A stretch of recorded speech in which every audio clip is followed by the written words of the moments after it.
आज से 40 साल पहले 1984 के लोकसभा चुनाव में भारतीय जनता पार्टी ने सिर्फ 2 सीट्स जीती थी। वहीं कांग्रेस ने रिकॉर्ड तोड़ 404 सीटों पर कब्जा किया था। लेकिन अगले ही 5 सालों में यानी 1989 में बीजेपी को 85 सीट्स मिली, 1991 में 120 और 1999 में एनडीए अलायंस की सरकार ही बना डाली। बाकी 2014 और 2019 का तो हम सब जानते ही हैं। 1984 में 404 सीट्स जीतने वाली कांग्रेस 2014 में 44 सीटों पर ही सिमट गई। बीजेपी के उरूज और कांग्रेस के जवाल का एक रीजन रहा हिंदू वोट बैंक का बीजेपी की तरफ खिसकना, और ये इसलिए मुमकिन हुआ क्योंकि भाजपा और संघ परिवार ने राम टेम्पल मूवमेंट को जी जान से चलाया। बीजेपी के मंदिर वहीं बनाएंगे के डेडिकेशन को तो हम बखूबी जानते हैं, लेकिन इस वीडियो में हम देखेंगे कि कांग्रेस पार्टी का राम जन्मभूमि के मसले पर क्या स्टैंड रहा है, कैसे पार्टी इस मसले को लेकर नर्वस रही और भाजपा की तरह मंदिर के बारे में एक राय कायम नहीं कर पाई। पंडित नेहरू के राज में मूर्ति स्थापित होने से लेकर नरेंद्र मोदी के राज में मंदिर के उद्घाटन तक कांग्रेस का क्या रुख रहा है, जानेंगे इस वीडियो में।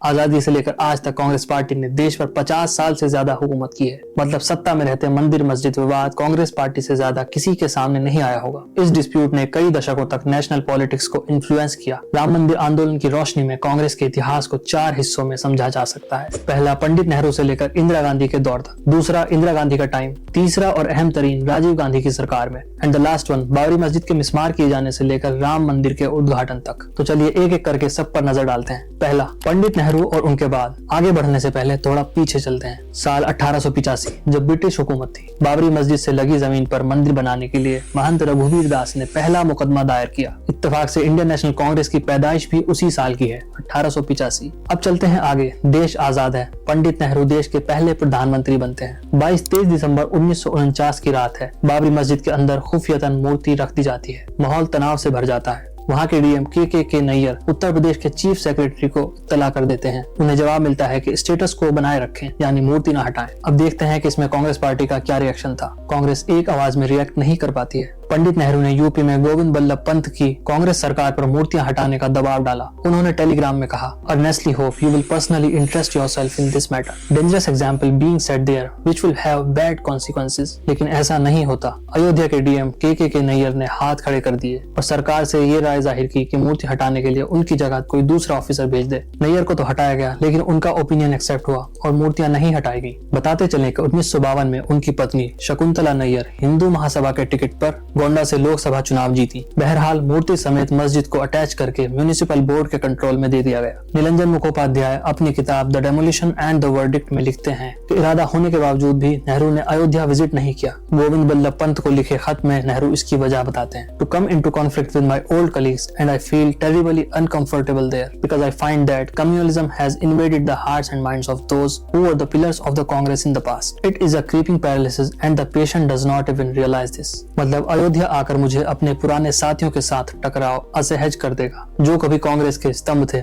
उनके दिलो दिमाग में सांप्रदायिकता ने कब्जा कर लिया है। तो पंडित नेहरू ने अपने धर्मनिरपेक्षता की ऐनक से अयोध्या विवाद को देखा। इसी वजह से नेहरू ने 1951 में सोमनाथ मंदिर के उद्घाटन में डॉक्टर राजेंद्र प्रसाद की मौजूदगी को पसंद नहीं किया था। खैर, अगले 3 दशकों तक यानी 1950, 60 और 70 तक अयोध्या विवाद खामोशी में रहा। अब आता है 1980 का दशक। 1980 से 84 तक प्रधानमंत्री थी इंदिरा गांधी। राम मंदिर के लिए आंदोलन में नई शक्ति आने लगी थी और इसकी पहल कोई और नहीं बल्कि खुद कांग्रेस के एक लीडर दाऊद दयाल खन्ना करते हैं। उन्होंने इंदिरा गांधी को लिखते हुए मांग की कि अयोध्या, काशी और मथुरा हिंदुओं को वापस कर दिए जाएं। वैसे कांग्रेस में खन्ना अकेले नहीं थे। इंटरिम प्राइम मिनिस्टर रहे गुलजारी लाल नंदा ने 1983 में श्री राम जन्मोत्सव समिति का आगाज किया। वहीं डॉक्टर करण सिंह ने विराट हिंदू सभा बनाई। अब पिक्चर में आता है विश्व हिंदू परिषद। मंदिर आंदोलन से पहले वीएचपी की एकात्मता यात्रा को इंदिरा गांधी का खामोश सपोर्ट मिला। गले में रुद्राक्ष की माला पहनने वाली इंदिरा गांधी अपनी हिंदू इमेज बनाए रखती थी, वो भी बगैर मुसलमानों को नाराज किए हुए। अब चलते हैं राजीव गांधी के दौर में, जो अयोध्या मसले के लिहाज से एक अहम दौर था। वीएचपी और आरएसएस ने एक्टिवली अयोध्या में राम मंदिर के लिए जद्दोजहद करनी शुरू कर दी थी।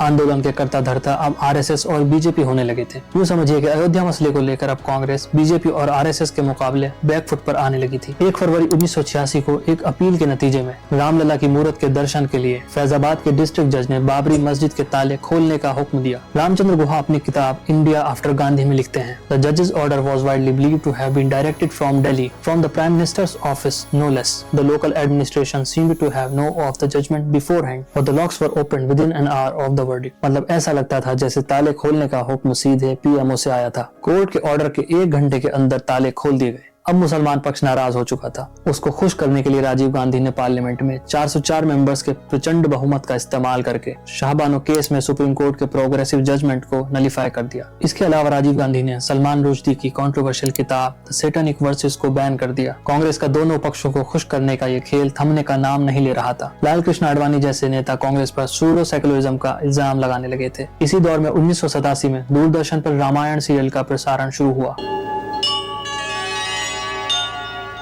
प्रेम, वीरता और बलिदान की इस कहानी ने सभी को इंस्पायर किया, ख्वाह वो हिंदू हो या मुसलमान। लेकिन हिंदू कम्युनिटी इसको जरा धार्मिक लिहाज से देखती थी, जो ऑब्वियस है और नेचुरल भी। कहीं कहीं तो लोग टेलीविजन सेट्स को मालाएं भी पहना दिया करते थे। हालांकि रामायण सीरियल के शुरू होने के पीछे कोई पॉलिटिकल एजेंडा नहीं था, लेकिन इसने राम मंदिर मूवमेंट को जरूर इन्फ्लुएंस किया। साल 1989 बीजेपी ने पालमपुर रेजोल्यूशन के जरिए राम जन्मभूमि मूवमेंट को ऑफिशियली सपोर्ट कर दिया। मंदिर का मुद्दा बीजेपी की तरफ खिसकता देख कांग्रेस इनसिक्योर होने लगी। रामायण सीरियल में राम जी का रोल अदा करने वाले अरुण गोविल से राजीव गांधी ने इलेक्शन कैंपेन कराया। 1989 के लोकसभा इलेक्शन में बीजेपी ने 2 सीटों से छलांग लगाकर 85 सीटें हासिल की। दोनों हाथों में लड्डू लेना राजीव गांधी को भारी पड़ गया। आगे चलकर कांग्रेस को हिंदू और मुस्लिम दोनों ही कम्युनिटीज की सपोर्ट से हाथ धोना पड़ा। अब चलते हैं बाबरी मस्जिद विध्वंस और उसके बाद से अब तक कांग्रेस के इस मामले में स्टैंड की तरफ। 25 सितंबर 1990 को आडवाणी की अगुवाई में बीजेपी सोमनाथ से अयोध्या तक रथ यात्रा शुरू कर देती है। बिगड़ते हुए माहौल को मद्देनजर रखते हुए बिहार से जब यात्रा गुजरती है तो सीएम लालू प्रसाद यादव के ऑर्डर्स पर आडवाणी को समस्तीपुर में अरेस्ट करके प्रिवेंटिव डिटेंशन में भेज दिया जाता है।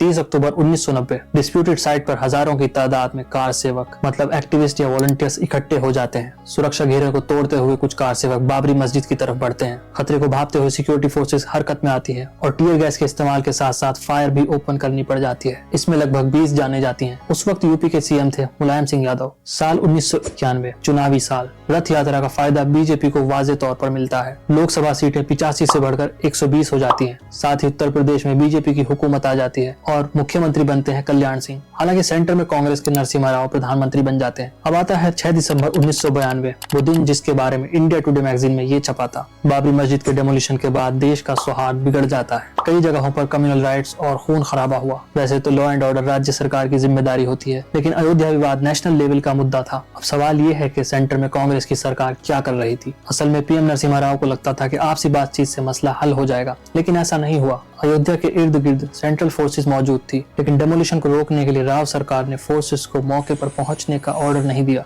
वजह चाहे जो हो, कल्याण सिंह के भरोसे मामला छोड़ दिया गया। बाद में क्राइसिस मैनेजमेंट के लिए यूपी समेत 4 स्टेट्स में भाजपा की सरकार को हटाकर प्रेसिडेंट रूल लगा दिया गया, लेकिन इससे कांग्रेस को कोई खास पॉलिटिकल बेनिफिट नहीं मिला। 16 दिसंबर 1992 को कांग्रेस सरकार फटाफट एक कमीशन बैठाती है, लिब्राहन कमीशन। इसको 3 महीने के अंदर अंदर बाबरी मस्जिद के डेमोलिशन के बारे में रिपोर्ट देनी थी, लेकिन 48 बार एक्सटेंशन लेके 17 साल बाद फाइनली इसकी रिपोर्ट आई। जब कमीशन बना था तब भी कांग्रेस की सरकार थी। 2009 में जब इसकी रिपोर्ट आई तब भी कांग्रेस की सरकार थी, लेकिन किसी के खिलाफ कोई ठोस एक्शन नहीं लिया गया। अब 10 साल गुजर जाते हैं। साल 2019 अयोध्या विवाद पर सुप्रीम कोर्ट का वर्डिक्ट आता है। डिस्प्यूटेड साइट पर मंदिर बनाने के फेवर में कांग्रेस शांति की अपील के साथ वर्डिक्ट का स्वागत करती है और उस साइट पर मंदिर बनाने का समर्थन खुलकर करना कांग्रेस के लिए आसान था, क्योंकि इस पर सुप्रीम कोर्ट की मोहर लग चुकी थी और अदालत का फैसला लगभग पूरे देश ने शांतिपूर्वक तरीके से मान भी लिया था। 5 साल बाद यानी मौजूदा साल 2024 फिर चुनावी साल। नए साल की शुरुआत से ही राम मंदिर को लेकर सियासत के गलियारों में घंटियां गूंजने लगती हैं।